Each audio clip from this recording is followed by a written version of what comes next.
Good morning. I'll call this hearing to order. Thank you to the witnesses for taking your time and sharing your expertise over the next couple of hours. Today's committee is asking a very simple but important question. Am I hearing myself twice? Yeah. I am, okay. It says Republicans coming in late. I thought it was the Democrats not being here yet, but anyways. They're quiet.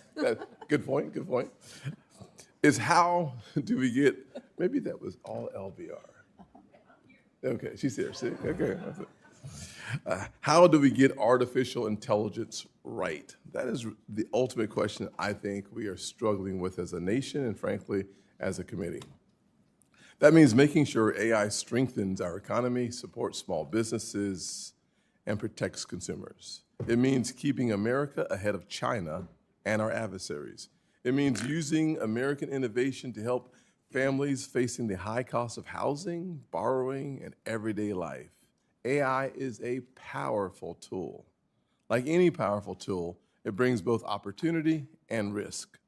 We should not run from this potential, but we should also not ignore the risks. We should ask the right questions, listen to the experts before us, and make sure America remains ahead.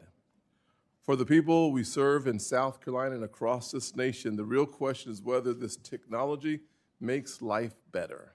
Can it help a family in North Charleston save time and money on a mortgage? Can it help a small business in Greenville become more competitive? Protect a senior in Columbia from fraud? Bring new jobs to communities like Spartanburg? If we get this right, the answer can be yes. AI will also change the way Americans work. That does not mean we should fear the future.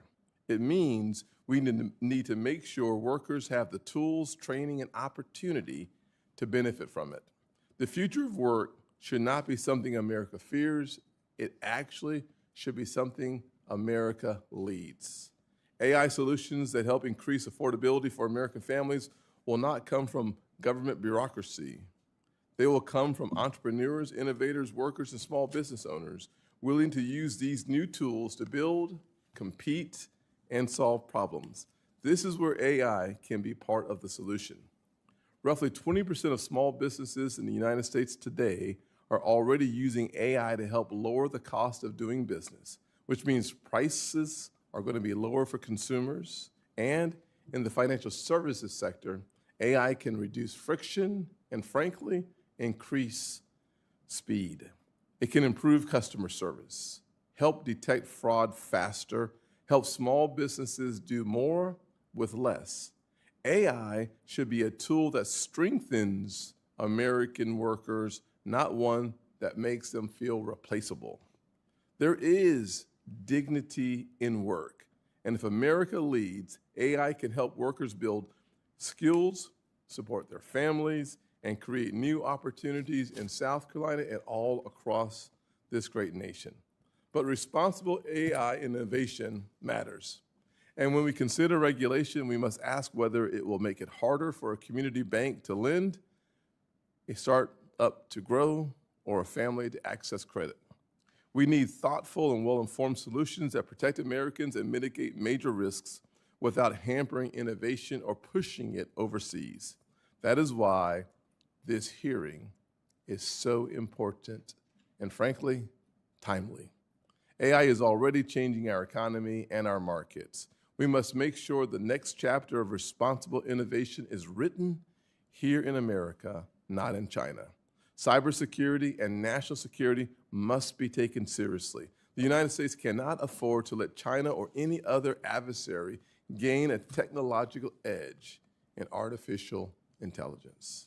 This includes global markets where China and Huawei are pursuing an aggressive agenda to displace U.S. technology around the world. The world's tech stack, including powerful AI tools, must be built on trusted U.S. networks and technology. We have to carefully craft export control policy that is clear and concise, allowing U.S. companies to compete in the global market while ensuring we are not handing our adversaries tools they can use against us. This hearing builds on the work we have already started through member roundtables. Today, We will hear from experts who can help this committee better understand the opportunities, the risks, and the choices before us. I look forward to your testimonies. If America leads, AI can help lower costs, improve affordability, expand opportunity, strengthen small businesses, protect our financial system, and keep America secure. That is the future we should be fighting for. Ranking member, the floor is yours. Thank you, Mr. Chairman, and thank you for holding this hearing. Artificial intelligence has extraordinary potential and presents extraordinary risks. Americans across this country are deeply concerned about how artificial intelligence will affect their lives. Americans are also concerned about what looks like corruption in plain sight driving the Trump administration's AI policy. Influential tech giants are concentrating ownership over powerful technologies and attempting to rewrite the rules that govern them. A corrupt Trump administration basically is giving them whatever they want. The impact on American families is massive. First, AI companies are on a spending spree to build data centers. This is the infrastructure that supports AI, and families in areas surrounding these data centers are already paying a price. Residential electricity prices, which have risen more than 16% since Donald Trump took office, are expected to climb as much as 40% by 2030. Nearly 1 in 3 households is struggling to pay their utility bills. The Trump administration's response has been a weak request for voluntary commitments from big corporations, and that leaves families footing the bill. Second, AI companies are addicted to debt. Early in AI development, these companies financed their own investments, but now they are borrowing upwards of $1 trillion to finance spending on data centers, chips, and other AI infrastructure. They borrow from private credit funds that in turn borrow from banks.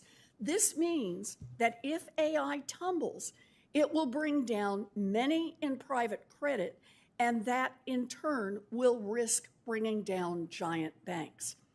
The possible failure of AI companies looms larger every day. AI companies that are unable to increase revenues and service their massive debt loads could trigger massive losses in the financial sector and another 2008-style crash. That, in turn, could wipe out huge amounts of value from Americans' retirement accounts. Third, Americans are worried about what will happen to their jobs in a world of rapidly improving AI capabilities. AI has already started reshaping the workforce. While we don't know what the long-term effects on unemployment will be, we cannot wait around to see how many jobs will be eliminated before we start to prepare for the coming upheaval. We have a decision to make. Either AI will profit a handful of the richest people, making them even richer, or the benefits of AI will be used for all Americans. If we continue to do nothing, the billionaires will suck up all the value from AI.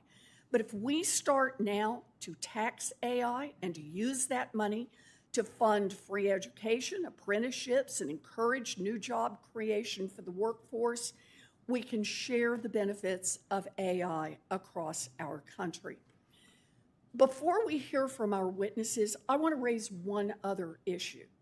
China is also working feverishly to develop AI, including AI weapons systems that can be turned against the United States. One company, NVIDIA, makes the chips that are powering AI's advances. In recent years, NVIDIA's valuation has ballooned to nearly $5 trillion. That makes NVIDIA the world's biggest company, and NVIDIA's CEO, Jensen Huang, a very powerful person. And Mr. Huang wants to sell NVIDIA's chips to China, which will profit his own company and advance China's AI development.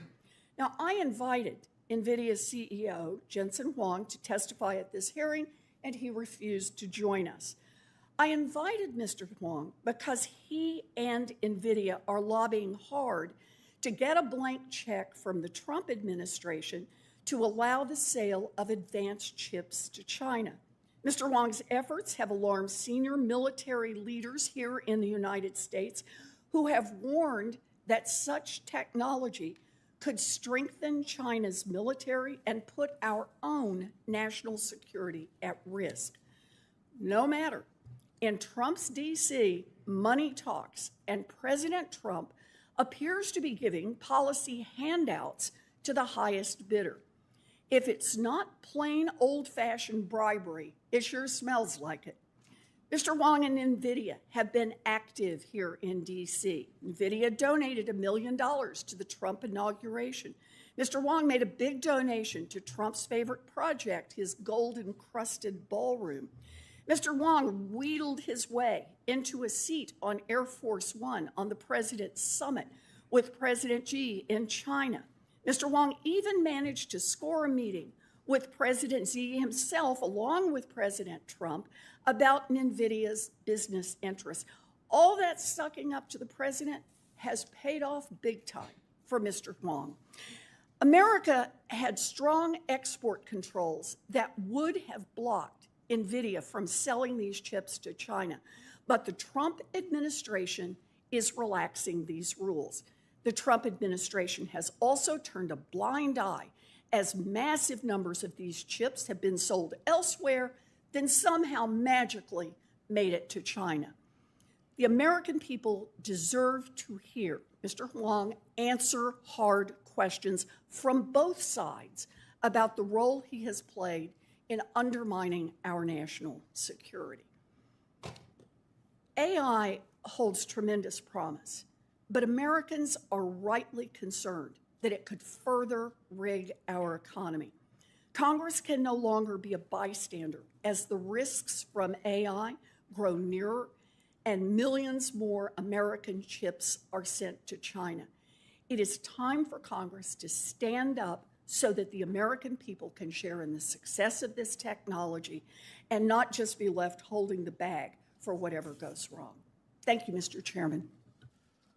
I'll now introduce the witnesses quickly. Today we have before us Mike Flynn, Senior Vice President of ITI, David Feith, Senior Fellow at the Hudson Institute. We have Will Reinhardt, who is a Senior Fellow at the American Enterprise Institute. We also have Dr. Sarah Myers-West, who is the Co-Executive Director of AI Now. First, we'll hear from Mr. Flynn. You now have the floor for 5 minutes. Chairman Scott, Ranking Member Warren, distinguished members of the Senate Banking Committee, my name is Mike Flynn, and I'm a Senior Vice President at the Information Technology Industry Council, or ITI. Thank you for inviting me to testify today. ITI represents 80 companies at the center of American innovation, including companies that operate at every layer of the AI stack, chip makers and designers, leading frontier AI labs and cloud service providers, cybersecurity firms, and the software developers that bring AI to consumers in the US and around the world. ITI's members are investing hundreds of billions of dollars in the United States to build semiconductor fabs, conduct research and development for new AI applications, and drive innovation at every layer of the AI stack. Artificial intelligence is the most significant driver of economic growth in a generation. And the competition within ITI's membership and the broader IT ecosystem is fierce. Frontier AI models rely on thousands of highly skilled engineers, advanced semiconductors with features many times smaller than the width of a human hair, and networking that operates at the speed of light, to name only a few of the vital inputs needed to build and run a frontier AI model. We should view the American AI stack as an asset to U.S. economic security. Congress must not take this for granted. U.S. companies need clarity and certainty to sign multi-million-dollar contracts with customers, spend billions of dollars on custom chips, and continue the trillion-dollar investments in America that are making the U.S. the undisputed AI leader. The question before this committee is how to protect American AI leadership while promoting adoption of the U.S. AI stack around the world. The AI supply chain is highly specialized, resource-intensive, and globally complex. An AI server in an American data center providing AI to customers in South Carolina depends on memory from South Korea, chips from Arizona made with tools designed in Massachusetts. A semiconductor may touch as many as 70 countries before it reaches a consumer. Key parts of the supply chain are based in allied nations in Europe and Asia, especially South Korea, Taiwan, and Japan. Because of this reality, the United States must work with like-minded nations on economic security policies like export controls. The agency Congress has tasked with this important work is the Bureau of Industry and Security, or BIS. To meet the demand of this moment, BIS needs appropriate resources and oversight. Recently, ITI endorsed 6 bills that advance this through the House Foreign Affairs Committee. These bills are a down payment to improve BIS's ability to fight diversion of controlled items, ensure timely licensing reviews, and develop AI export controls side by side with industry experts. Effective export control policy and enforcement must be part of a broader strategy that enables the U.S. technology sector to remain agile and competitive in global markets for the long term. With the remainder of my time, I'd like to touch on one other issue that I know is top of mind for this committee, and that is the cybersecurity of financial institutions. Frontier AI models are developing and accelerating the pace and presenting new challenges for cybersecurity professionals. That is why it is more important than ever that industry and government work together to address these emerging risks. One thing Congress can do right now is to ensure a long-term reauthorization of the Cybersecurity Information Sharing Act, or CISA 15. This is a critical law that protects the ability of organizations to share cyber threat information and vulnerability information, not only with the government, but with one another. There is more work to be done, and we welcome the partnership of this committee on these serious questions of U.S. economic security. Thank you, Mr. Chairman, for convening this hearing. I look forward to the committee's questions. Thank you, sir. Mr. Feith. Chairman Scott, Ranking Member Warren, and committee members, thank you for the opportunity to testify. My focus is AI competition with China and how export controls can help preserve American security and other interests. We face a historic opportunity today with 3 aspects. First, the AI industrial revolution will shape not just American civilization, but human history. It's hard to overstate the need to get AI policy right, especially regarding our strategic challenge from China. Second, we're at a hinge point in Trump administration AI policymaking, which rightly recognizes that America must win the AI race with China. Recent events involving the super powerful Mythos model, chip smuggling, and export control loopholes show why we need better strategy, rules, enforcement, and oversight. Third, this committee has a particularly key role to play. Members here and across Congress have introduced an admirable set of bills to strengthen America's export control system, bolster national security, and assert Congress's role in this key area of policy. What's at stake in the strategic contest over AI? One essential feature is the personalization of technological power. This is in some ways very positive, in some ways very threatening. AI offers personalized medicine, but also personalized warfare, and especially ominously, personalized state power. Will this technology ultimately advance systems that protect human freedom or systems that stifle and tyrannize? There is some good news to start with. In the US-China competition in AI, the decisive factor is likely to be computing power, or compute. Here, the United States and our allies enjoy a substantial advantage. Today, China's best AI chips are much less capable than America's, and thanks largely to export controls, their chips are falling further behind. Compute is the lifeblood of AI, and China has less of it at lower quality than do the United States and our allies. That makes compute China's principal choke point in the AI contest. But this advantage is not self-sustaining. It will last only if US and allied policy preserves it. This is where export controls come in. Unfortunately, current U.S. export control policy has not been equal to the task. The Trump administration's top-line policy is to prevent America's most advanced chips from going to China. President Trump has said this repeatedly. His administration's AI action plan also calls for tougher export controls and more allied cooperation. But these policies are not yet realized. Instead, our stand on exporting advanced AI chips to China has become less clear. Commerce Department entity listings haven't kept pace. Controls on semiconductor manufacturing equipment, perhaps the most important issue of all, remain loose. Remote access remains unaddressed. Amid signs of massive smuggling, especially via Southeast Asia, we have seen a sensational federal indictment, but little adjustment from our export control system. And we have only recently learned that alarming loopholes in U.S. rules were evidently created last year, allowing sales of the most advanced U.S. chips to Chinese firms outside of China, and maybe also allowing China access to leading-edge fabrication at allied firms like TSMC. Finally, on distillation attacks, supercharged IP theft for the AI age, we risk repeating 20 years of past failure to counter China's hacking. Hence the historic opportunity before this committee. I'd recommend enacting the set of complementary bills now before the Senate, including the AI Overwatch Act on exports to China, the Match Act on equipment, the Remote Access Security Act, the Chip Security Act on location verification, the Deterring AI Model Theft Act on distillation, and the Chip Equip Act, protecting American fabs at home. Each addresses a key piece of the puzzle. Also, enhance oversight of commerce, draw on the classified record, and real evidence from export control enforcement in the field. Finally, beyond export controls, you have an opportunity to codify the Commerce Department's ICTS authority and help protect U.S. data center infrastructure from sabotage by Chinese exposed hardware. Key technological developments have changed world history: iron, gunpowder, nuclear weapons. AI is another. The future now turns on whether America, Western civilization, and liberal democracy will lead the age of AI, or communism, oppression, and state power will. That is why these issues matter so much.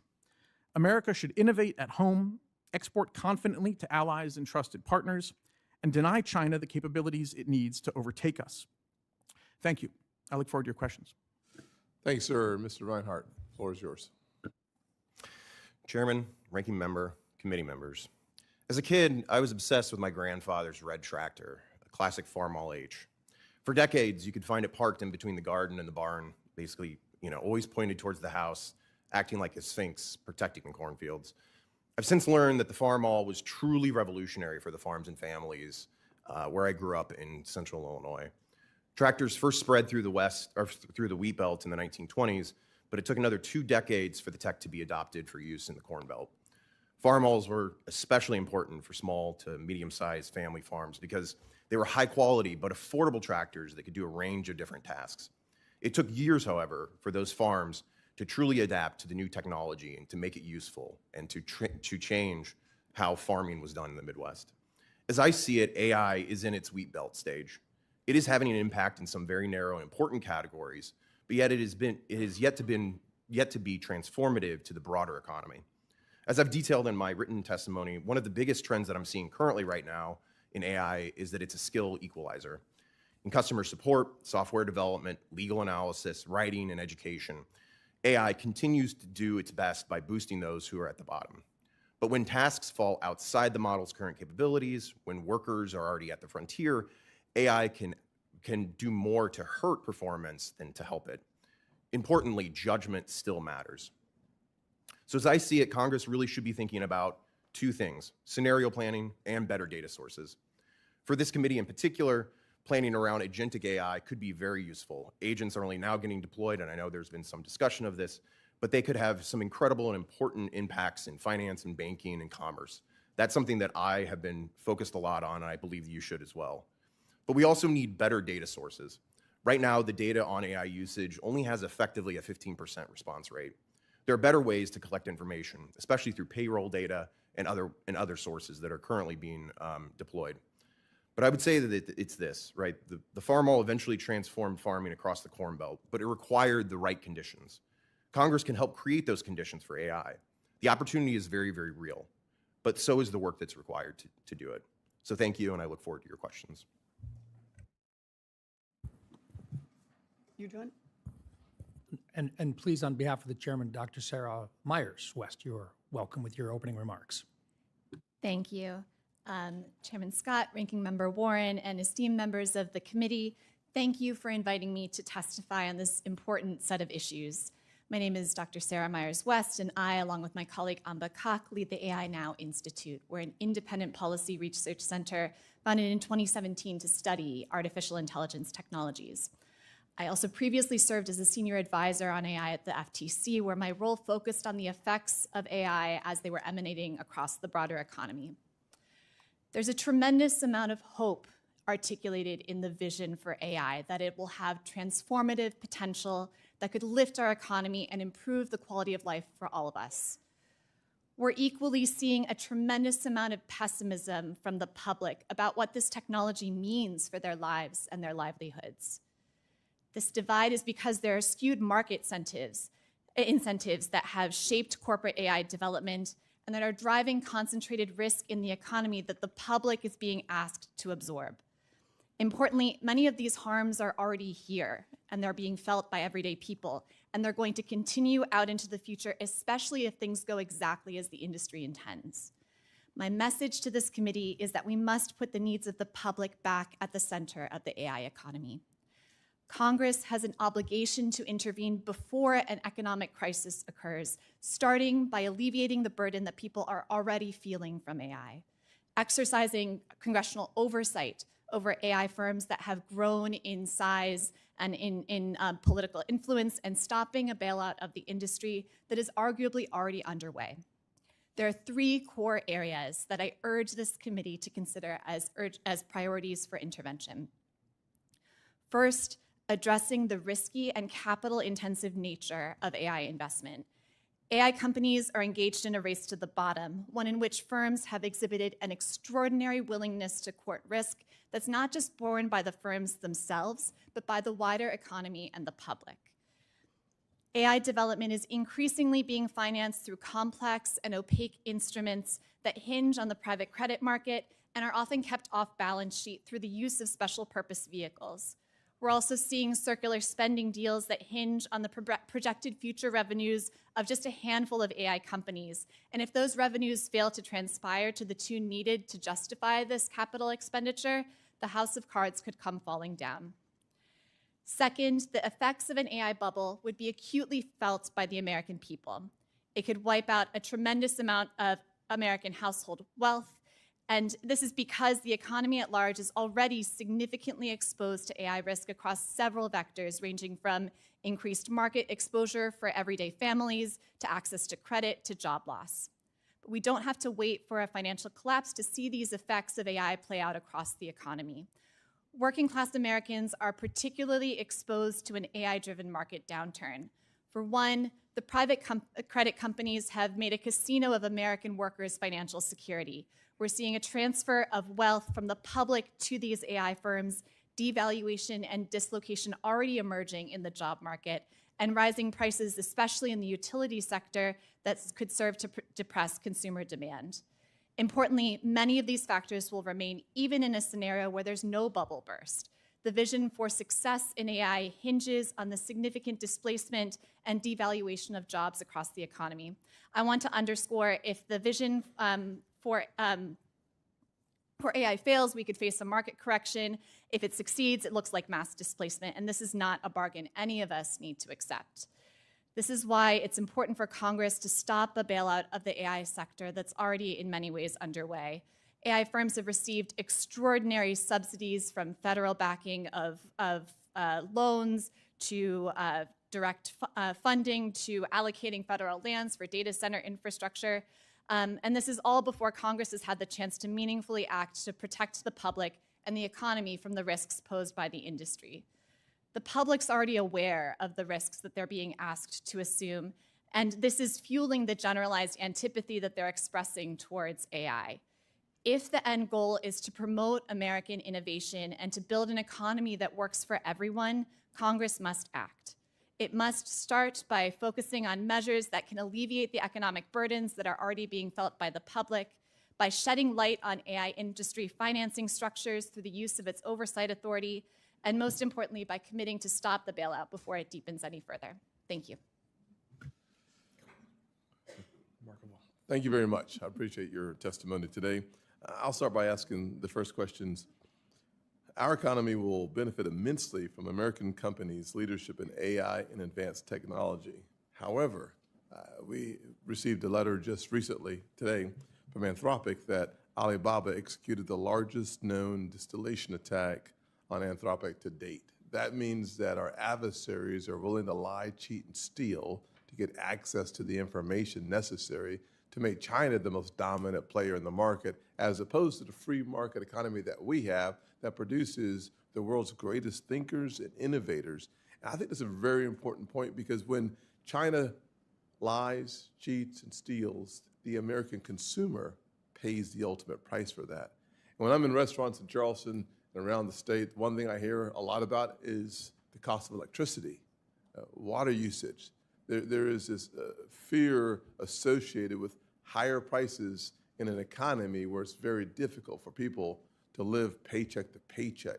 And so when you put together these amazing attacks from our adversaries, the fear of our consumers, it puts us in a position where, as a committee and as responsible leaders, we need to have a better appreciation for how the costs can come down and how to push back against the threats that could drive our cost up and make us less relevant.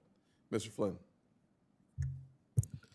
Senator, thank you for that question, and I think you laid out the depth of the challenges really well. When you think about the distillation attacks in particular, that's a real challenge, that the extent to which China will go. To me, the answer is about where is the U.S. AI stack? Are we seeing it in Europe and the global South? And I think it's worth saying that's not a guarantee. The Spanish Ministry of the Interior just recently signed a significant deal with Huawei, despite the fact that the U.S. government over several years has done a lot of education and advocacy, going back to the 5G conversation not that long ago about the dangers of having the cybersecurity risks of having Huawei in their core infrastructure. Still, it seems like we're having that conversation all over again. Mr. Reinhardt, ChatGPT is socialized throughout all of our devices, it seems like, and of course all the other ones are working really hard as well. How do we help the average family in this country benefit from lower prices, more information? I'll use this as an example. Someone was looking for an air conditioning unit at home, and they used these models to do research that would take several hours in 90 seconds. I think so. We have a lot of opportunities to share with the American people the benefits, the opportunities that come with this technology. I'm not sure that the information is getting to the end user, but certainly the benefits should. Yeah, figuring out how to use technologies properly is something that is just it's a thankless task and something that is very difficult to do. I mean, I work with this every single day, and even I'm not completely sure of some of the capabilities. But we do see a lot of people using, as you mentioned, we see people using agents, as they're called, to figure out the best prices for airlines for a whole bunch of range of different products that they're buying. And to me, that I think is it's a really prime benefit of these AI technologies, is giving consumers choices and showing them what's actually happening in the marketplace and giving them the ability to choose the better price and things that work for their families and for themselves. Excellent. Mr. Fife, what is the single biggest bottleneck to maintaining U.S. leadership in AI right now? Thanks, Senator. I think it's compute broadly, which includes both the chips and the chip-making equipment, very crucially. You said that in your testimony. That's one of the reasons why I called on you to ask that question.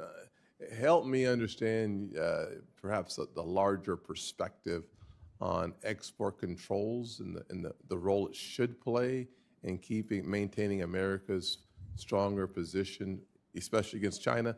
But perhaps the part of the question I would like for you to answer in 25 seconds, by the way, is how do we make sure that our allies don't have a back door, whether in the Middle East or Asia, that goes to China and gives them access to the most powerful chips? Now you have 17 seconds. It's important. There's a very big allied component, which partly reflects the strength that the U.S. and our allies together have in the leadership in these key technology areas. That's in semiconductor design and in the manufacturing equipment. But getting allies, including the Dutch and the Japanese especially, on board is really very important. And we have only a mixed record of doing it over the last several years. You did what I could not do in 23 seconds. Good job. Ranking member? Thank you, Mr. Chairman. So we need to address the serious national security risks of allowing advanced AI chips to end up in China. Last week, the New York Times reported that NVIDIA's chips have been, quote, sought by nearly every branch of the Chinese military. And China's been getting its hands on this technology. Federal prosecutors allege that billions of dollars of chips and servers have been unlawfully diverted to China during the Trump administration. Now, I invited NVIDIA's CEO here to testify. He has claimed there is no evidence of chip diversion and that the Chinese military doesn't want his chips, but he will not show up here to repeat those claims under oath. Mr. Fife, you served on President Trump's National Security Council until last year. How worried should we be about these chips falling into the wrong hands? Thanks, Senator. I think very worried. I mean, the implications are very significant in ways that you pointed out, in part, military, domestic repression, also China's commercial strategic ambitions. There's an important additional aspect, which is that if we sell them these chips, it actually helps China compete against us in third markets around the world, helps them export their cloud, for example, and undermine the market for U.S. cloud exports all around the world when we're interested in otherwise maximizing the exports of the AI tech stack of the United States around the world. So bad, bad, bad is what I'm hearing you say. Now, Congress has pending legislation to put a stop to that. Senator Banks and I have introduced the AI Overwatch Act, which would ban the export of advanced AI chips to China. Senator Kim and I have co-sponsored the Match Act, which would ensure China's not getting the equipment it needs to manufacture advanced chips on its own. And Senator Cotton and I have co-sponsored the Chip Security Act, which would ensure that we can track when AI chips are smuggled. Mr. Fife, do you think Congress should pass these three bills? Yes, and kudos on the bipartisanship. Good. Mr. Chairman, there's broad support for these bipartisan bills. I think we should mark these up, this legislation this month, and I hope you'll have a chance to agree on that. Well, the gentlewoman from Massachusetts, yield the rest of your time and I'll talk. No. Okay. So I want to turn, though, to how the AI boom is being funded. AI companies are on track to spend a whopping $7 trillion on AI infrastructure by 2030 and are turning to shadowy financing alternatives to meet their financing needs.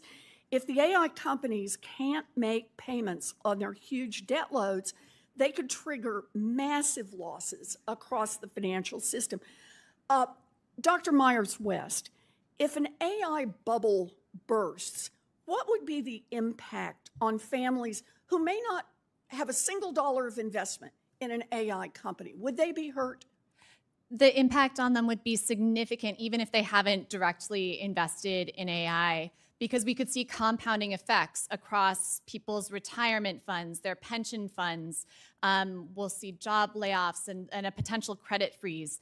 The underlying conditions of our economy make us very ill-prepared to deal with this kind of market exposure, and our social safety net is not well prepared for these kinds of conditions. So it could be a perfect storm that will be felt most acutely by people who are already struggling to make things work, and it would be irresponsible to look away. Thank you for that answer. You know, AI executives are already well aware of what's at stake, and they are right now trying to lay the groundwork to leave American taxpayers holding the bag if their big bets go bust. OpenAI, for example, has pushed the Trump administration to, quote, lean in and assist the industry by, quote, de-risking AI expansion, including expanding federal tax incentives and loan guarantees for AI companies. So I'd like to get our panel of experts on the record and just go down the line, one sentence or even one word. Would you support the Trump administration bailing out big tech CEOs and AI companies? Dr. Myers-West. I would not support a bailout of the AI industry. Mr. Reinhardt? Goodness, no. I like that. Mr. Fife? Hard to generalize. I would say there are some funds that come from places like the CHIPS Act that the Commerce Department still has and could use very productively. I understand that, but do you want to bail out AI if these bets go bad? I think the CHIPS Act on onshoring semiconductor manufacturing is a better bet. Mr. Flynn? I would agree with David. I would also say that I haven't seen any particular proposal. I'm sorry? I haven't seen any particular proposal, but happy to take it back. Happy to take it back. I'm out of time. But I got to say, trying to backpedal on the question of whether or not these guys should make trillion-dollar bets and then be able to turn around and say to the American public, the taxpayers are going to bail us out. We did that in 2008. We shouldn't be doing it again. Sorry, Mr. Chairman, I apologize. Senator Rounds. Thank you. First of all, let me just thank you all for being here. And second of all, I really appreciated the opening statements that all of you provided. Mr. Flynn, I'm just going to begin with you. Do you know of any bailouts requested by any of the current AI companies? Not to my knowledge, Senator. Does anybody know of any bailouts that are being requested by any of the AI companies? See, here's the deal. I think it's fair to say in this country, we recognize that artificial intelligence is here and it's not going away. The real question is China going to lead in AI development and take the opportunities, or is the United States going to take the lead and be the place where the AI development actually occurs? In the United States, we believe that it should be for the betterment of everybody and that the developments are such that it will grow our economy. Mr. Flynn, has the development of artificial intelligence in the United States added to our GDP? Absolutely, Senator. Mr. Fife? Yes, sir. Mr. Reinhardt? Indeed it has, yes. Dr. Myers-West? We've seen a number of places where the American public has already been feeling the pain. And You can't tell whether or not AI has actually developed or improved on GDP growth in the United States? The predominant factor has been the investment in AI infrastructures rather than AI itself. So you see, what we've got right now is in the United States, we've done everything we can on a bipartisan basis to make sure that the United States does not fall behind. If we don't do this correctly, AI will be used in the defense of our country, but it'll also be used by China in offensive operations. Today, in the United States, we use it in both offensive and defensive operations. We're better than our adversaries are right now. That saves American lives long term. But if we're going to do that correctly, we have to make sure that this is the place where those developments occur. That means that the rest of the world, which is also a market for artificial intelligence and the systems that literally people are going to use, they're on the rails that are developed in the United States today. We don't want those rails to be China's rails. We don't want Huawei doing it. We don't want the companies there doing it and taking advantage of it. So, Mr. Flynn, what happens if an organization such as NVIDIA is not allowed or is restricted from being able to market their products around the rest of the world? Does that mean then that China then has an advantage in terms of selling to the rest of the world? Senator, I think this is a core question of this hearing. There's an inherent tension that needs to be addressed, and this is why the role of BIS is so profoundly important, not just on the export control side, on the enforcement side, but their ability to issue licenses in a timely fashion and to work with the regulated community so the information necessary to ensure that the U.S. technology stack is being used around the world. Mr. Fife, I really appreciated your background and the fact that you've indicated that while we need to continue to lead the world, there also needs to be the appropriate way to make sure that we keep that away from other adversary countries such as China. Today, would it be appropriate if we were to get the Commerce Department additional resources to be able to monitor and to restrict that from getting into the wrong hands in China? Yes, certainly. Okay, let me run this by you again once on this thing here. Is there any reason that we should be trying to chase any one of these organizations, these hyperscalers, any reason why we should chase them out of the United States by trying to tax them at a higher rate than other businesses would be taxed? No, I don't believe so. Mr. Flynn? No, Senator. Is there any advantage at all to the American people if another country, including China, takes the lead on the development of artificial intelligence in this once-in-a-generation opportunity to advance GDP in our country? Certainly not. Goodness, no. I do not. I fear a world where China is leading on AI. Can you imagine a world in which, if you use artificial intelligence correctly, you can actually improve the quality of life for Americans? We don't talk about it much, but what happens as we integrate biomedical research and the development of artificial intelligence, being able to make decisions at a very, very rapid pace? Mr. Flynn, does that make a difference for the quality of life for the American families? Absolutely, Senator. Mr. Feit, do you agree with that? Yes, sir. Mr. Reinhardt, you've been kind of quiet today, but would it be fair to say that there are real opportunities for the American public to benefit from the development of artificial intelligence in the United States rather than in China? Yes, yes, very clearly. And I would say one thing I saw recently, an individual had a very rare complication to a heart medication, and by putting it into ChatGPT, he realized that he needed to switch his heart medication. So I think that these small stories are actually incredibly important for individual lives. Thank you. And look, I'm running out of time, but here's the deal. Artificial intelligence is here. It's not going away. We've got to be able to do the right types of guidelines for the development of it, but we have to do everything we can to keep that development here in the United States, both for economic development, but for the quality of life that it proposes for the people that live in this country. Thank you, Mr. Chairman. Thank you, sir. Senator Reid. Thank you very much, Mr. Chairman. Thank you to all the witnesses. Mr. Feith, there is concern. I heard a bit of Senator Round's testimony about providing China with H20 and H200 chips from NVIDIA. And one reason, and this is what I've heard from national security experts, is China is very rapidly and very adeptly using those chips to expand its very sophisticated and indeed weaponized chips. Is that accurate? Yes, sir. And I think we've seen valuable testimony from the U.S. military and elsewhere on that. Now, China is promoting, and promoting is an understatement, the Huawei chips and other chips. They are not, I don't think, bringing the H20, H200 chips in to displace their own chips. On the contrary, I think they're doing all they can to promote their own Huawei chips and others. Is that right? That's right. They want very much to indigenize, and they want to gain so that they can not only satisfy their domestic market with Huawei chips, which right now they're way behind in their ability to do, but their ambition is to do so. And then beyond that, they want to then compete to export all around the world against U.S. chip makers and cloud companies. So is it fair to say that what they really want from H20 and H200 chips is to get the most advanced American technology they can to incorporate in their chips and also to incorporate it in their sophisticated weapon systems?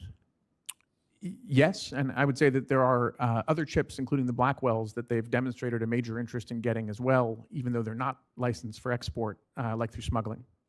So the president's decision to allow them to get H20 and H200 chips what would you consider the rationale to be if, in fact, they're using it to exploit our technology, not for any other reasons, perhaps? Well, I think the administration stated that their calculation was that these are not the leading edge chips. They are second or third level chips, and that sending them to China would therefore not give China the best, but could complicate China's ambitions to indigenize. My sense was that the calculations probably cut the other way, but I do think it's important that the administration has been very clear. The president has said repeatedly that the principle is to deny China the leading edge chips, to deny them Blackwells. That's been maintained. I think it's important. It's important to follow it up with robust enforcement, including around smuggling and on possible loopholes. No, I think that makes sense, but I think, as you point out, the H20 chips, et cetera, are not going to be indigenous to China. They don't want American chips to be dominant in their market. and they are exploiting these chips, and they may not be the most exquisite chips we have, but frankly, they appear to be better than what the Chinese have, and they're weaponizing them. Is that fair? That's right. And I think part of your question also points to this question of what is China really about? Is it about simply maximizing their compute access and potentially maximizing business for U.S. exporters, or is it about indigenizing and replacing? And I think China's ambitions in semiconductors are as they have been in other industries. They will only take U.S. technology as long as it takes them to indigenize and then overtake us. We shouldn't think that we can addict them to these U.S. exports. Thank you very much, Dr. White. Dr. West, we have to think seriously about the impacts, particularly in employment impacts of the wide-scale introduction of AI. I know the former Secretary of Commerce, Secretary, Raimondo, wrote a very good editorial in the New York Times indicating we're not ready yet for the impact. Could you comment on that? Yes, I mean, I think we're already seeing, firms narrating layoffs as due to AI, whether or not the technology is in fact the causal factor. And here, I think it's critical that workers who are sort of on the front lines of experiencing the impact of AI, whether that's being laid off or their jobs being devalued and their wages depressed, be positioned to have a crucial say in the terms on which AI is deployed in their workplaces. And thank you very much. And I'll yield back my second. Thank you. I'll give it to the ranking member for 5 seconds. I just want to say that when I was talking through the bills, I failed to mention that the lead sponsor on Match is Senator Ricketts, and it was just an oversight. I apologize. It's a terrific bill. Senator Kennedy, the floor is yours, sir.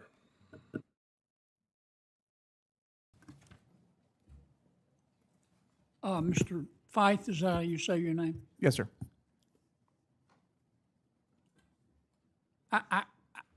I continue to read and hear that we have to win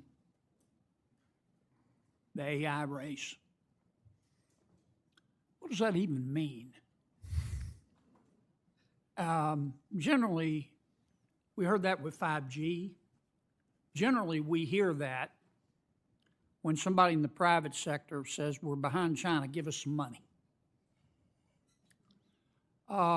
If we are ahead, eventually China's going to catch up.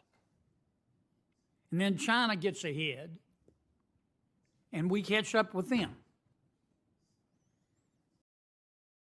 Ultimately, and there's no finish line here, where the first one who crosses gets a gold medal. This stuff keeps evolving. Aren't we ultimately going to have to sit down with China and reach some sort of compromise in terms of a modicum of cooperation? Well, I think, Senator, I think the questions about whether this race vocabulary and metaphor are exactly right are very well taken.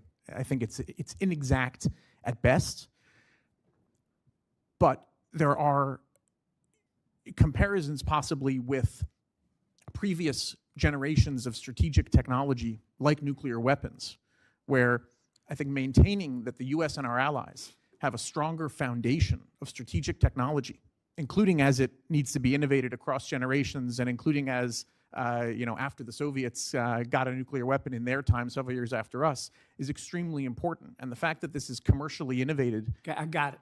I'm sorry. I don't mean to be rude, but I don't have time for history.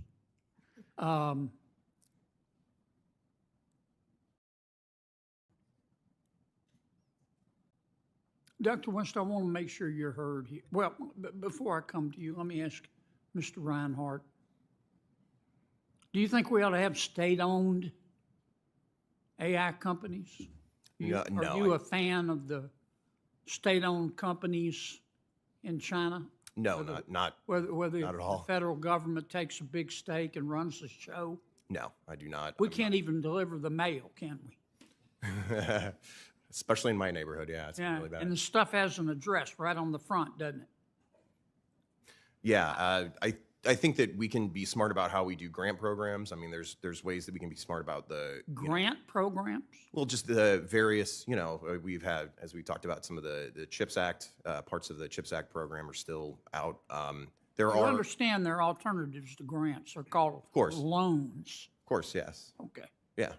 I'm just saying that I think there's lots of parts of the federal government that we can think about being smart about our investments in AI, and that doesn't necessarily require any sort of ownership. Well, look, I think the people developing AI, this is true worldwide, but it's certainly true in the United States. These are brilliant people.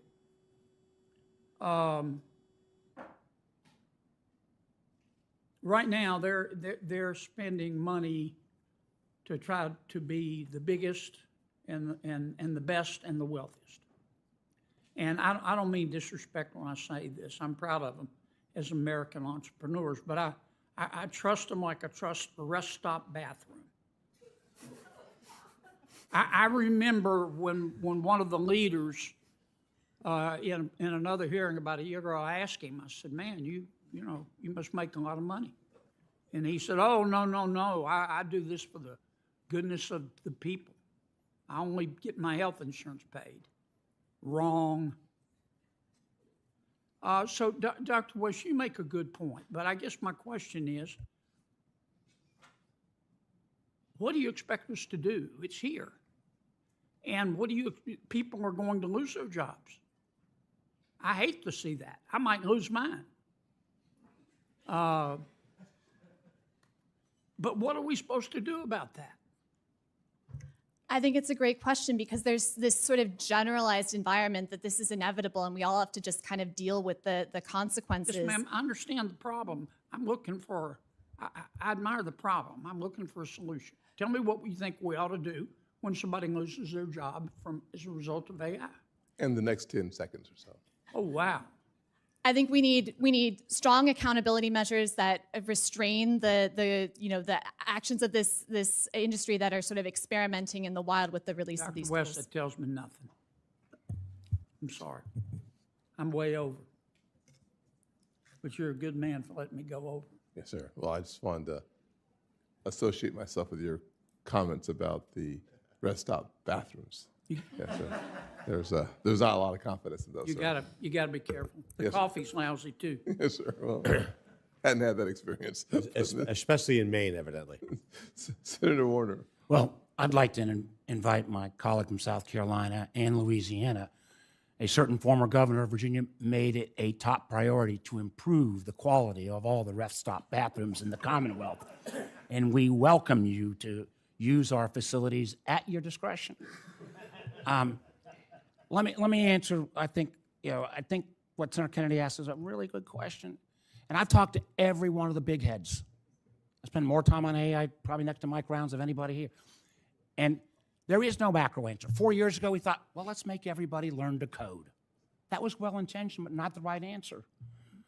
Frankly, one of the things we ought to do at a macro level is in high school, junior and senior year, start convincing people that if you're going to major in business administration, and economics, which is the biggest majors in public universities, and those are the jobs that are going to be most disappearing, we ought to convince a heck of a lot more people to go into healthcare, where there will be jobs for some time to come. I'd also say I think the analogy on the race is a little wrong too, John. I absolutely agree with Mike. We got to stay ahead on the leading frontier models. But the fact is, even right now with us ahead, the Chinese open source models are 10x cheaper, use a lot less tokens, a lot less electricity. And while we're leading, most of our smaller entities are already using Chinese models. And I hope the panel has seen, there was a Booz Allen study out recently. I think it's quite good, and I recommend it to all of my colleagues, that if you ask the Chinese models a question in English or French, anything other than Mandarin, you get a different answer. And if you happen to note that I'm working on a government project, you get an answer that comes with flaws built in. So the idea that China, having been in the telecom business and seen this movie with Huawei, this is nothing compared to what's happening in Chinese models. where I disagree with some of my colleagues. The idea that we're going to just do pedal to the metal regardless of outcomes, I think most of us agree we screwed up by not putting some guardrails on social media. This is peanuts compared to where. So the way I'm looking at this, and I apologize, I will try to get to a question, is I think we need to realize, I don't think moratoriums on data centers make sense, but I sure as heck think making sure there's no misuse of power, water, backup generators, setbacks, non-disclosure agreements, so communities what they're getting into is an enormous amount of sense. And they have to pay part of the share. And there's a bunch of ideas around how we address that. I'm looking at an idea that doesn't raise their taxes necessarily, but since the benefit will be deferred, maybe we ought to defer some of the accelerated depreciation for a couple years so we can gain some revenue to help on the retraining as we decide what to retrain. We think about social media to your kids is nothing compared to what a chatbot can do to your teenage son. Or I think back 4 years ago, we had every one of the AI companies promise in elections, we will never do deep fakes. Bull. They're out there. They could correct that. We do need to have them put pedal to the metal. And Mythos, thank God it was Anthropic. When the head of the NSA and Cyber Command came and said, this tool broke into almost all of our classified systems, not in weeks, but in hours.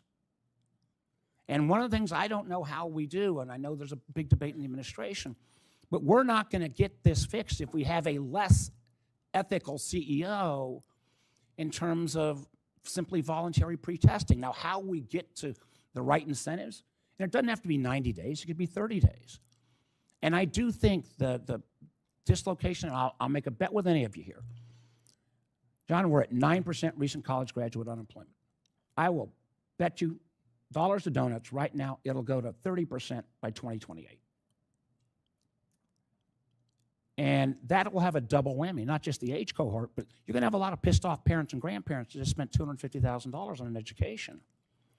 And we hear a lot of talk about, AI adjacent jobs. I do believe they will come, but we need a, whatever the Democrats will call it, a New Deal program. Maybe we can call it a Reagan-era program. Something that says for 5 years how we get through this gap. And we got to have the industry help us. If it's simply a government training program, we'll screw it up. I was going to ask you on CISA and the ISACs, which I think need to be refunded. Mr. Flynn, I think you've even mentioned that. And by the way, you've also supported the bill that Senator Rounds and I have. Thank you for that. Quick comment on the ISACs, and then I'll get out of your hair. Profoundly important, Senator, and thank you for so many years of excellent work on cybersecurity, elevating that issue set, which is wonky and not everybody wants to talk about it. The ISACs are a huge piece of this equation, making sure that the highest leverage cybersecurity players, their information on vulnerabilities, other threat information, gets down to players with fewer resources is critical to making sure that we're prepared. When I get that response, I'm going to leave. Thank you all. Apologize for not getting any of the others. Thank you. Senator Ricketts. Just want to remind my colleague from Virginia that betting is no longer allowed. Senator Ricketts. Thank you. Thank you to all of our panelists for being here today. Communist China is trying to dominate AI. They're trying to do it for a variety of reasons, but one of the biggest reasons is they think this is how they can dominate us militarily, whether it's through swarms, hypersonic missiles, attacking us through cybersecurity, that sort of thing. And semiconductor manufacturing equipment, or SMEs, is the ultimate choke point in this competition. Many people are familiar with the amazing lithography machines, EUV and DUV, for printing features on chips. Yet SMEs is much more than that. It also includes hundreds of other advanced technologies like testing machines, etch tools, chemicals, and specialized design software. Chips, models, and applications all flow downstream from this hardware. Despite pouring billions of dollars into domestic SME initiatives, Beijing still hasn't indigenized these highly complex technologies. That's why if you are going to control one part of the semiconductor supply chain, it should be the SMEs. Mr. Fife, do you agree that export controls on SMEs are the most effective way to leverage limits of the PLA on its AI capabilities? Yes, Senator. Thanks for your leadership on that. The Trump administration pioneered using export controls on SMEs to blunt China's chip ambitions. Key allies eventually followed but our lead has dangerous gaps, and those still remain. The controls are narrow and less restrictive, and they have loopholes. Foreign companies are backfilling the Chinese market with critical dual-use tools. This harms American workers, risks our compute lead, and fundamentally undermines our collective national security. As has been mentioned before, and thank the ranking member for mentioning it as well, I introduced the Match Act with Senator Kim. Not only, in addition, I'll throw out Senator Risch and Senator Schumer are also co-sponsors on that bill as well. And I would encourage this committee, as the ranking member did, to do a markup on this bill so that we can move on this as quickly as possible. Our bill prioritizes diplomacy first, giving the state and commerce departments a clear window to negotiate with allied governments and get the alignment, but it also establishes a firm deadline. If our partners refuse to align, the U.S. must must act to stop allied firms from weaponizing this technology and giving it to our adversaries like Beijing. Mr. Feith, do you agree that weaker allied export and servicing standards on choke points for SMEs create an unacceptable vulnerability in our strategy contain China's AI ambitions? Absolutely. As you said, the Match Act looks to build on the first Trump administration's export controls on EUV lithography, which have been by far the most effective and crucial across years, and demonstrate the enormous benefit that we can get from these export controls. And I think expanding that in the way that the legislation points to make sure that we are aligned with allies as much as possible, and that we have additional lithography technologies like DUV immersion covered is really very important. The Match Act provides a clear timeline for diplomacy, but we cannot negotiate indefinitely while Communist China continues to advance. If our allies fail to match our prohibitions within the bill's timeframe, do you support applying foreign direct product rule to close foreign compliance gaps? Mr. Feith? Yes, and I think that reflects the record. I mean, it was the ability to do that and to negotiate with that possibility that has gotten us the best cooperation we've had over the last 8 or so years with the Dutch. We do want to negotiate, but we also have to have a hammer, right? Certainly. If we don't act now to close these loopholes, we run the risk that Beijing indigenizes and dominates SME, just like they did for EVs and critical minerals. Do you agree that it is critical that export control loopholes are closed as soon as possible? Yes, sir. Be another reason why we should get the markup on this. China's civil-military fusion strategy ensures commercial breakthroughs immediately advance the PLA. And it eliminates the boundary between civilian technology and military end uses. By law, if Beijing asks, companies must hand over any technology to the military. The Pentagon understands this is a massive challenge. It just expanded a list of Chinese military companies, the 1260H list, and added several prominent consumer technology titans. The list restored memory chip makers CXMT and YMTC, but it also added 3 of China's top AI builders, Alibaba, Baidu, and Tencent. Because of this civil-military fusion, it is impossible to track or control any technology once it enters technology. That's why we have some of these other things like the Chip Security Act to mandate location verification technology is a key part of managing this challenge. We need to make sure that we have this. Mr. Feith, if China's military-civil fusion economy do you support the Match Act's appropriate countrywide controls as a choke point on SMEs and its efforts to apply these controls to other affiliates and subsidiaries? Yes, certainly, Senator. And I'll just say quickly on the 1260H list and Alibaba, it speaks to the question that Chairman Scott also led with respect to Alibaba and the Anthropic distillation. Having them identified as military-affiliated companies, given military-civil fusion, is very important, and we've got export control rules that come into play with that designation that are also valuable. Great, thank you. Senator Van Hollen. Thank you, Mr. Chairman. Thanks for holding this hearing. Thank all of you for your testimony today. We're all trying to get our arms around a very rapidly moving and developing AI universe with increasing capabilities. We recognize that these capabilities can bring benefits to Americans in areas like medical research. And we have embraced innovation, and we should continue to do so, but we should make sure we have the appropriate guardrails in place, in my view, as we do that. Millions of Americans are asking themselves what this means for their jobs and their ability to earn a living through hard work.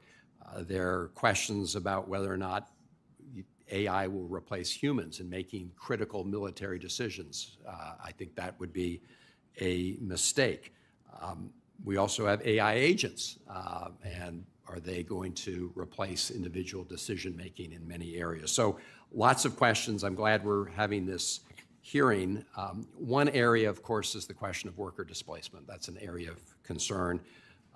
I've been looking at legislation and proposed it in the past before the questions of AI arose with respect to how we can deal with chronic long-term unemployment. And I worry that that could become an even more acute problem going forward.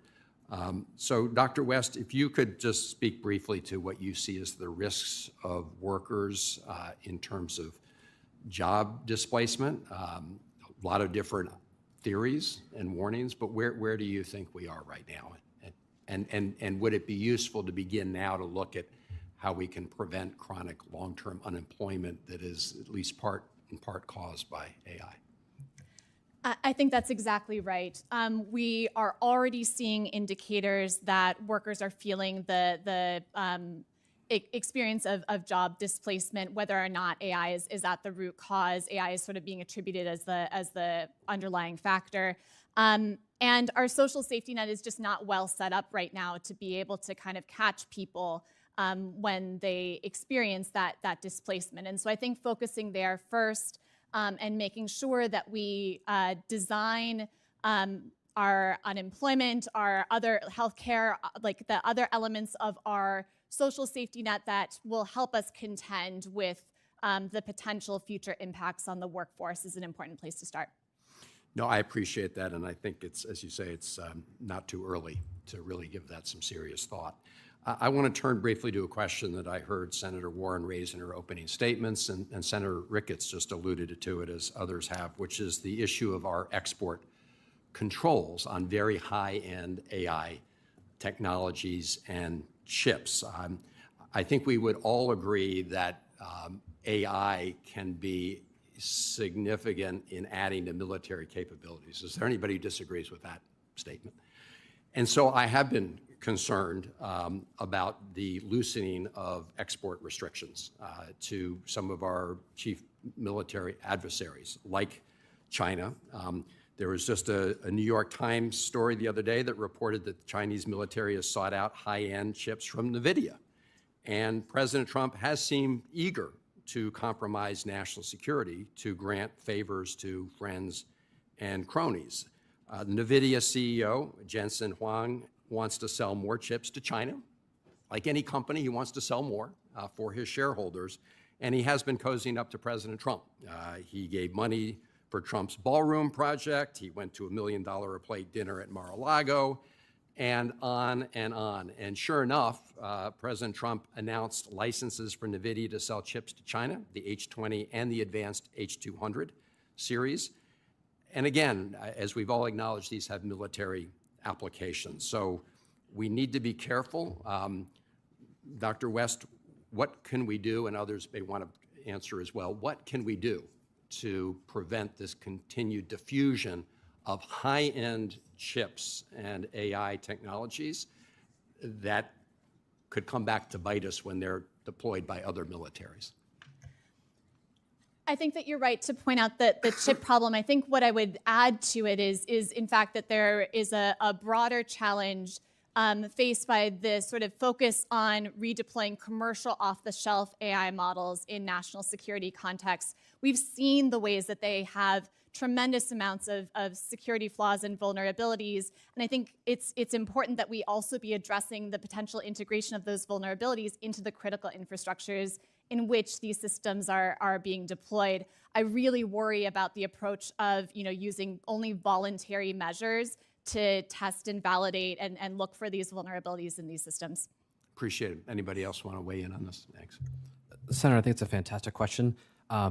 BIS, strengthening BIS.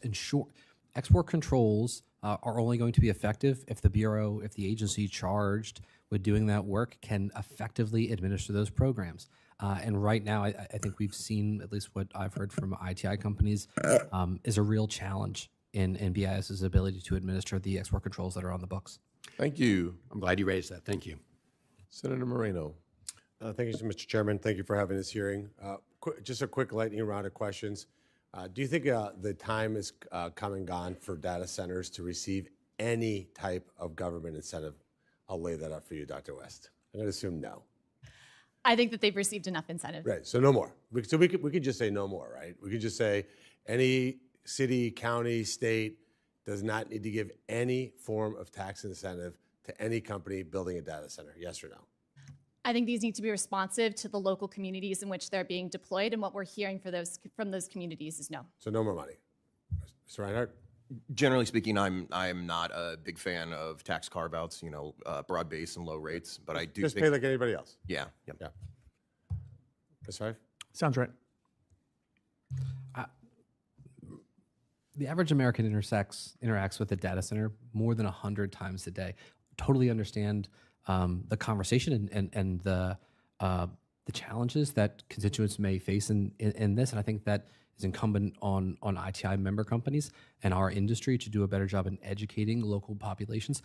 Data centers support 5.5 million jobs in America in 2024, so there are benefits to local communities, and it's on us to make sure that those communities know that. All that's great. So do they get tax incentives, yes or no?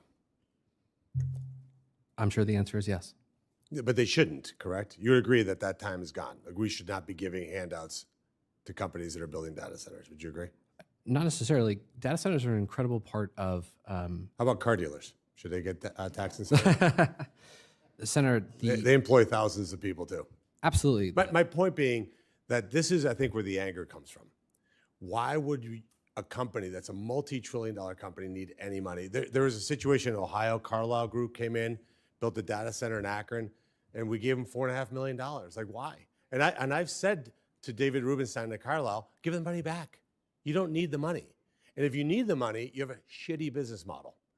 That's the problem. So number two, start with you, Miss. Crappy business model. See, the best part of being Catholic, Sunday, confession, it's all over. So switching to power, President Trump put in place the Ratepayer Protection Pledge. It's very simple. I live in Avon, Ohio. I don't want to compete for electricity with a giant data center. So data centers should not add to the cost of electricity for average working Americans. Would you agree? I would agree, yeah.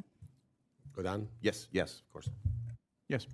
Yes. Right. So you represent the industry. So you can, with full confidence, say there's no scenario on Earth in which a data center is built that doesn't either generate its own power or does not have a increased impact on electricity prices. You would advocate to say you should not do that. Senator, speaking in generalities, I can't speak for every data center in the country, but certainly ITI is supportive of more electrons in the grid, bring your own generation, getting data centers the power they need. But no impact on electricity. That's really important, and I applaud President Trump for that Ratepayer Protection Pledge. Number three, environmental impact. These systems need to be closed loop and have no impact on the environment or a positive impact. Agreed? Agree. Yes, very much so. Sounds right. As a generality, yes. Right, because we screwed that up in Ohio. The Ohio EPA put out a statement that said we were going to lower the water runoff requirements for data centers. That's next level insanity. The last one, when these data centers come in, they should have a positive impact in the community in some way. What that means is up to that local community, whether it's workforce grants, improving infrastructure, but they need to be good public citizens. Would you agree with that? I would agree with that, and I think that the community should be the leader. Yeah, absolutely. Whatever that community needs. Yeah, yes, obviously, and these data centers do bring in lots of money in property taxes. So I think that. But so does every single solitary commercial business. Of course, yes, of course. Right. Yes, sir.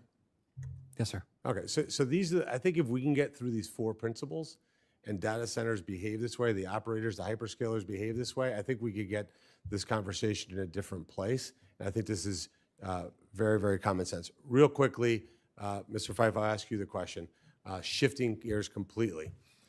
We have vehicles that are made by China that connect into critical infrastructure, record videos, send back data, send back high-definition photos on a scale of really, really, really crazy stupid to common sense, where would it be to allow these cars to come into the United States?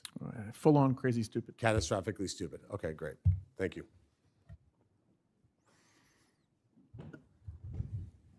You're done? You gave time back. That's fantastic. All right, Senator Smith. Well, thank you, Mr. Chair, Ranking Member. Welcome, everybody, to the committee.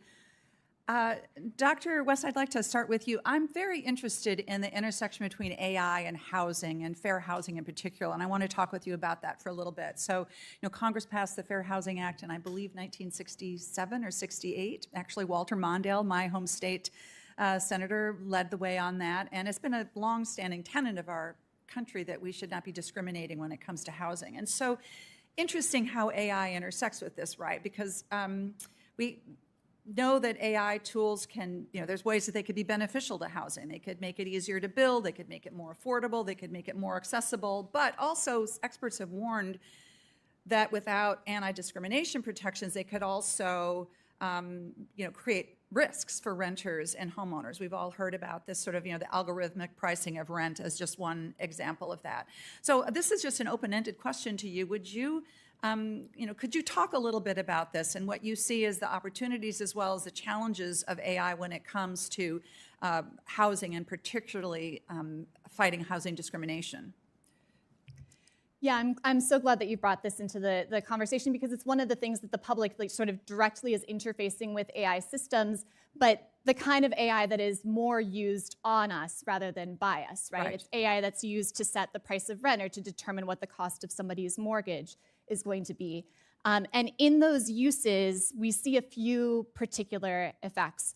One is that these systems have a tendency to sort of scale and amplify existing patterns of inequality across society. But in doing that, they also make it harder for the average American to see the effects on it's harder to see that you are being discriminated against and to be able to take action. It's sort of a like you don't know what you don't know scenario when it comes to how what rent you're being charged or what your mortgage rate is, for example. Exactly, and it ratchets up the information asymmetries between everyday people and people who are in positions of relative power. Landlords, mortgage lenders sort of have greater insight and information and access to data that they can use in ways that, intentionally or unintentionally have the effect of ratcheting up inequality that everyday people are feeling. And so we have laws that say that you can't discriminate against somebody when it comes to housing. But if we're not enforcing those laws, which I think some of us have real concerns about with this administration, then doesn't that then amplify and amplify the discriminatory impact of some of these AI tools and also just make it so much harder for people to get any, relief? I think that's exactly right. It's both the lack of enforcement compounds with the inability of individuals to then go and seek remedy. So this is something I think that we need to really pay attention to, Mr. Chair, as we think about AI impacts. I want to just touch on one other thing. There have been some very interesting proposals that have come out in the last weeks, I'll say, around how AI systems that are trained on the collective, knowledge and data of Americans, that the wealth that is generated by those systems should be shared, whether it's in a sovereign wealth fund. Senator Sanders has a proposal, I believe even Sam Altman has had a proposal. And so could you just talk briefly about what you think some of these options are and how we ought to think about as policymakers, how people that are generating the data and the information that is fueling this incredible boom in wealth for very few people could actually be shared by everybody? Sure. I mean, it's good to see an interest in approaches that cut right to the heart of AI companies' political and economic power. I think that that's the right place to be starting from. I think it's equally important that we get the incentive structures right. And so I think that there's two components here. One is that we make sure that there's an approach and policy that provides for the kind of safety net needed that's to help the public to weather whatever changes might be coming. But equally that we also ensure that our regulators have the right kind of accountability measures in place to make sure that the actual use of these tools isn't then going to cause other kinds of harm. Right, so just to be blunt about it, if you're creating an incentive structure where the public sector regulatory function is also, on the other hand, benefiting from the wealth that's being generated by the entity being regulated, that could potentially be a negative incentive. I think that's the tension that we need to resolve in the policy approach here, yeah. Okay, thank you very much. Thank you. Senator Banks? Thank you, Mr. Chairman, first of all, for holding this hearing. There is no contest that matters more to America's future than the race to beat China in artificial intelligence, and I share your commitment to this issue. Really appreciate you organizing this hearing. The nation that leads in AI will set the terms of the world's economy and command the high ground in military power. That's why I believe that the United States must lead, and so does President Trump. America has to make the best chips, develop the best technology, and protect what we build. Our most advanced AI chips are the crown jewels of American power, and we cannot let them end up in the hands of the Chinese Communist Party. Our most cutting-edge AI chips have been smuggled to Chinese military companies through third nations, and China is using these chips to build AI models that rival ours. Strong export controls will keep America ahead instead of handing the lead to Beijing. I have worked on legislation, including the AI Overwatch Act, with Congressman Brian Mast, the chairman of the House Foreign Affairs Committee, to make sure that the Chinese military cannot access any of our highest-end chips, just as President Trump has said. Mr. Feith, my bill, the AI Overwatch Act, is designed to put America's export control enforcement on a firm footing. It would stop the most capable chips from going to Beijing and building the Chinese military. When President Trump sits across from Xi Jinping, it strengthens his hand to say that Congress has his back and that our most advanced chips are not for sale to our adversaries. You already responded to Ranking Member Warren earlier that you support the AI Overwatch Act, but can you talk more about how ensuring that China doesn't gain access to leading-edge chips protects America's national security like what the AI Overwatch Act is designed to do? Yes, thanks, Senator, and thanks for leading on that, working with Chairman Mast in the House and others, including your Democratic colleagues on it.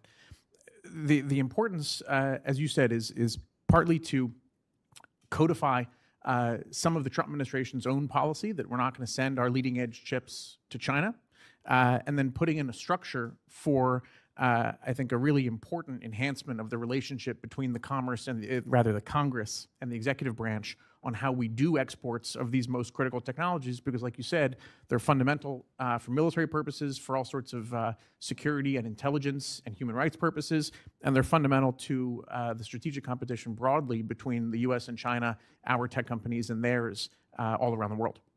And some of the critics of AI Overwatch suggest that somehow, I mean, this seems ridiculous to me, but somehow that AI Overwatch or writing export controls into the law might weaken our hand. I mean, that's outrageous, isn't it?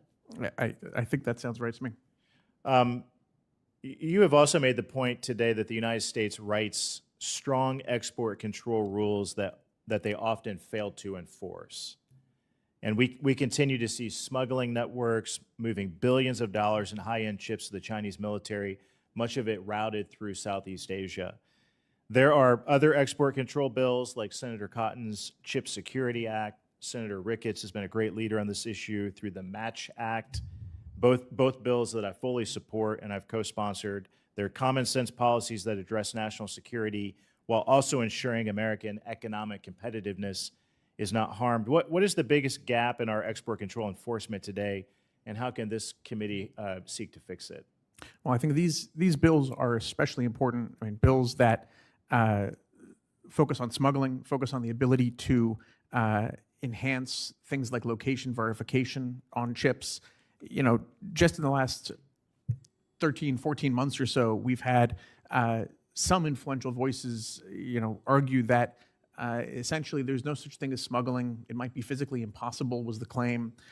Now we've seen mounting evidence, evidence in news reporting, evidence in the indictment by the Southern District of New York recently of some leadership of one of the biggest server companies in the world.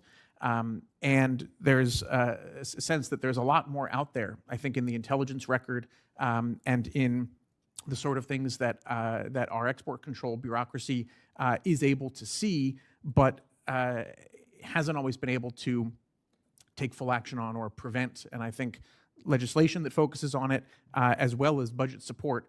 But I think this is fundamentally a matter of real policy prioritization, and then the budget would follow that. Thank you. My time has expired. Senator Kim. Yeah, thank you. Thank you all for joining up. I just have to say, I'm so glad that the chairman called for this hearing. I think this is one of the most consequential topics that I've had to engage on in a hearing in my time in the Senate so far. And I think that from what I've heard, there's wide agreement amongst my colleagues about the importance for export controls and for engaging. I thank Senator Ricketts for working with me on the Match Act, Senator Banks and others that I've had a chance to work on. But I think what I'm trying to hit home here, Mr. Fife, I'd like to just connect with you on this because, certainly the administration has taken some actions, but how important is it that we push forward on this legislation and try to create an enduring and comprehensive framework? How important is that for us to be able to take up here in Congress? I think very important. I mean, there's a really important role for statute that lasts. Because I would say that the temporary nature, if the idea is that these export controls could very well shift from administration to administration, how does that affect how allies might engage or how our adversaries might engage or how business might engage? Hey, I think it's hard to generalize. I mean, we've got qualities of our political system that are designed for steadiness and for long-term codification, and we've got aspects where the discretion of an executive is important, and that's part of why we have cycles in our politics. So I think some of that is natural and appropriate, but I think to your fundamental point, Congress has an enormous role in this part of the of this national security challenge. This committee, of course, has oversight of export controls. And there are major opportunities that I think sponsors on this committee and elsewhere in the Congress have pointed out to really bolster national security, strengthen our export control rules and enforcement capability, and kind of assert the Congress's role in ways that would be lasting on this sort of nicely interlocking set of aspects of this national security problem. And I hope that we can work together to build that long-term resiliency and that direction for our country. And look, given the speed in which the technology is advancing, as well as sometimes the lag in which it takes to implement law and rulemaking, would you say that it's important for us to move as soon as possible on this? Yes, sir. And when we're talking about aligning with our allies, we certainly talked about in terms of what's going to have the strongest impact to impede and stop gaps from forming that our adversaries can exploit. But I would also say that it probably also has a benefit of trying to level the playing field for U.S. companies in terms of how they're engaging abroad as well. Yes, I mean, and the level playing field is especially important when it comes to the question of so-called allied backfilling. Cooperation with our allies is really very important, including so that we don't have companies from important allied countries that aren't subject to the same types of national security restrictions that U.S. companies are subject to, because these are national security concerns vis-a-vis China that we share together.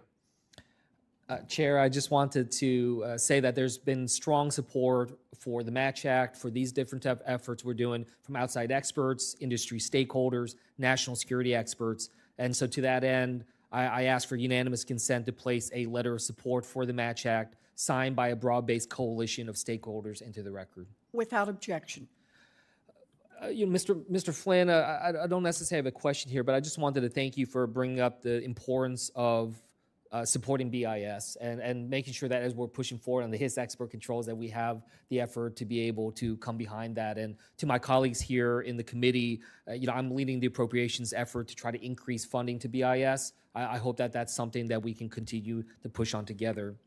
Dr. West, I wanted to just talk to you.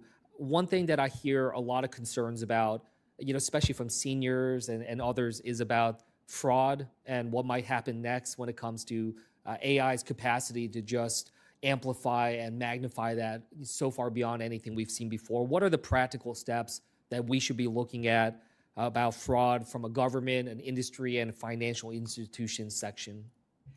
Yeah, I'm glad that you brought this up because we are seeing a pattern where scams and fraud are on the rise, particularly with the off-the-shelf and inexpensive availability of generative AI tools.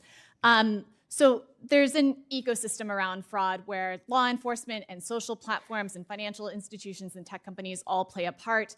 I think that we need to place our greatest emphasis on the platforms and financial institutions that have the greatest insights through the amount of data that they're able to collect to identify scams, and to stop them sort of means that we need to be like protecting against them occurring in the first place. So we should be requiring more of those institutions as the starting place. Yeah, thank you so much. And I just want to end by just again reiterating some of my colleagues on the other side of the aisle. I hope we can move forward on a markup on the Match Act and other important pieces of legislation in this committee. And with that, I'll yield back. On behalf of the chairman, Senator Blunt Rochester. Thank you, Ranking Member Warren. I have to say, I literally have so many notes on my dais here that I don't even know where to begin, because this issue is just so consequential to our country. So thank you so much for your thoughtful testimony as well. It's consequential to our economy, to our health, to our national security. And over the past year, I asked Chairman Powell when he was here, I asked Chairman Warsh about the impact that AI is going to have on our workforce. And it was interesting to me because what literally came out of it was just the uncertainty. Mr. Reinhart, you even mentioned data and the data that we collect or don't collect. We had the BLS a nominee before us yesterday in another committee. And from my time in the House to being here in the Senate, in the House, I started a bipartisan future work caucus, and that was almost a decade ago. And now it is literally here before us. And I can say I get to look at it from that lens, and also I've got bipartisan legislation right now with Senator Sheehy, the AI Fraud Accountability Act. I've looked at it from AI literacy to help prepare our families. And Dr. West, I think you put it so perfectly that we need to put the needs of the public at the center of AI policy, the needs of the public. And so I want to start off by saying, as you said, there's a lot of feelings out here about this. People are either really, really excited or really, really scared. They're excited about what they maybe can do from shopping or decorating an office, maybe, mine, or not so much, but yes. Mine.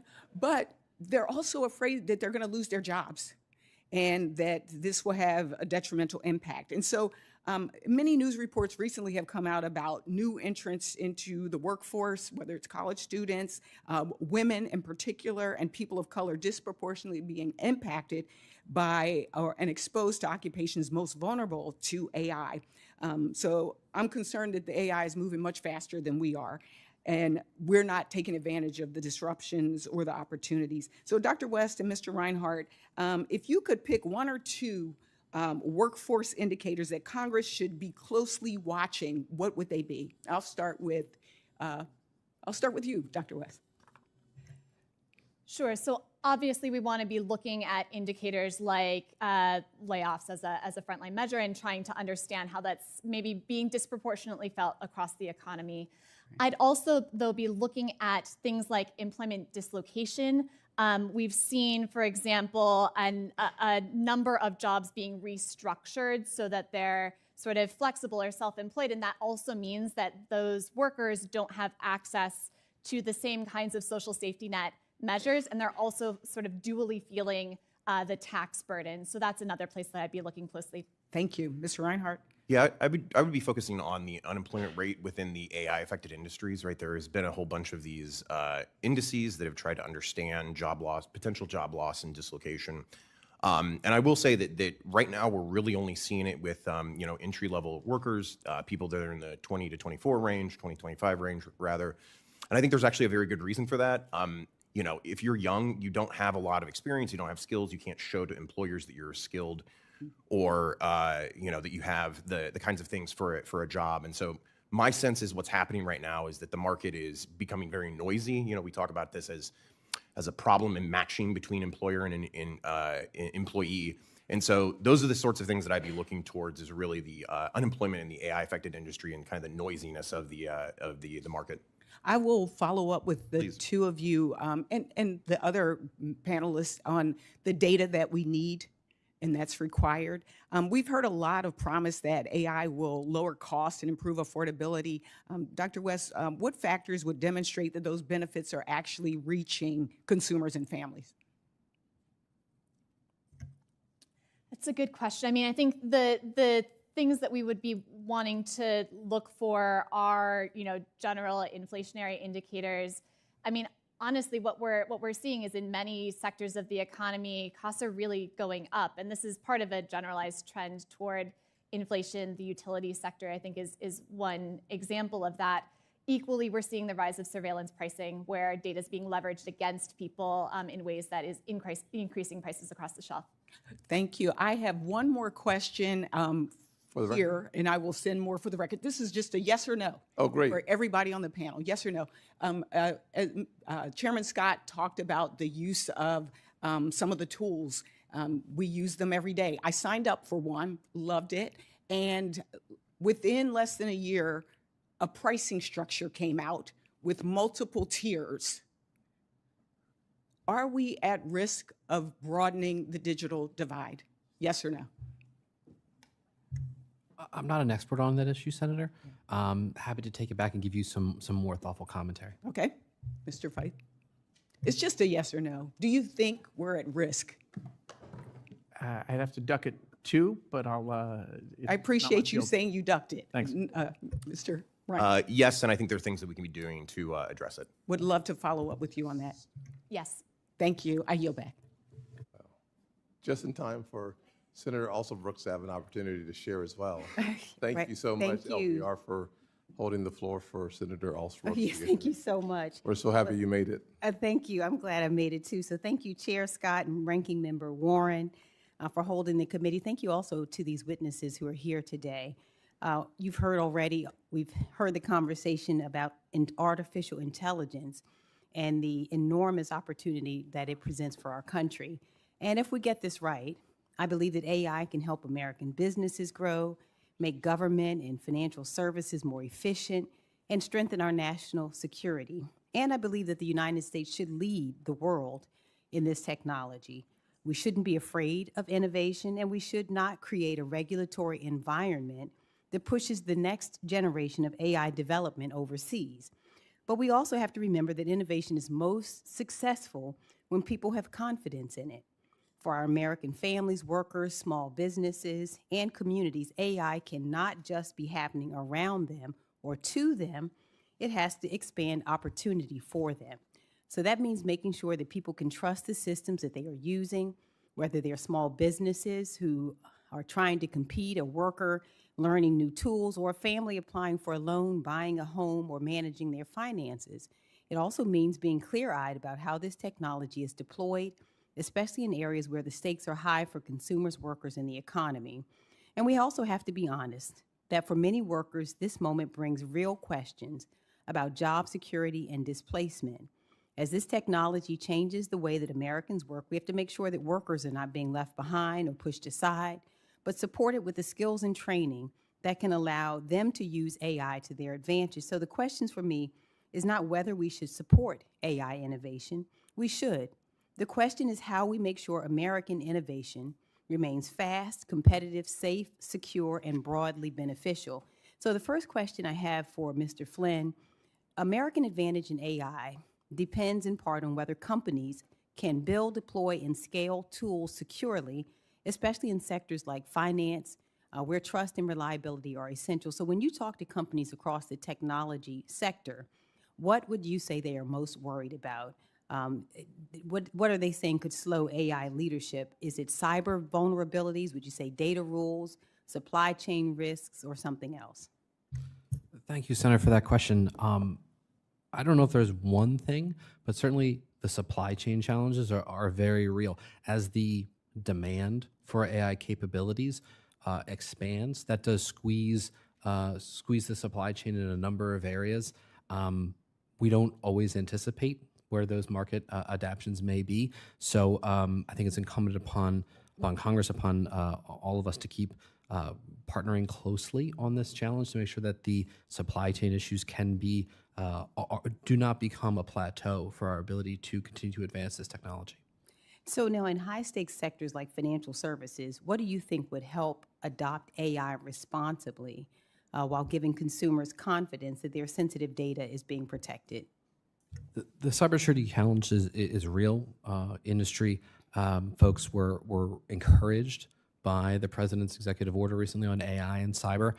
It's a good first start in terms of creating the right bureaucratic lanes and to make sure that there's good communication between industry and particularly affected critical infrastructure sectors, including financial services.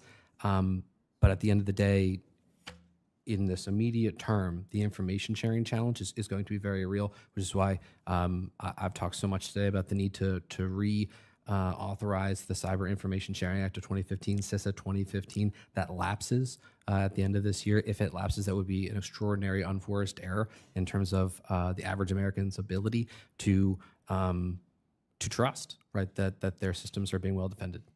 Now, lastly, to Dr. West. So I want to turn to public trust, which I see as an indispensable part of innovation. So if people, for example, can't trust AI systems, they just simply won't use them. If small businesses don't understand the rules, then they'll hesitate to adopt them. And if families are worried that AI is deployed in such a way that they cannot see, understand, or challenge, then we've built a system that can't be used. So what would it look like to build trust in a way that continues to support innovation so that the American people are able to take advantage of the opportunities that these new technologies provide? I think trust will come when we have the right kind of sort of institutional measures in place that make sure that these systems are being adequately tested and vetted before they're, before they're impacting people or causing harm. We don't have, baseline mechanisms, especially in like these critical infrastructure areas that are requiring the systems to be evaluated if they're fit for purpose, if their efficacy, their safety, and I think that focusing in there, making sure that this is happening before systems are entering the market is the right place. Otherwise, we're kind of left for companies to be grading their own homework. Thank you. Great. Thank you. Well, thank you all for being present with us today. It's been quite informative, and we really appreciate it. This hearing is adjourned.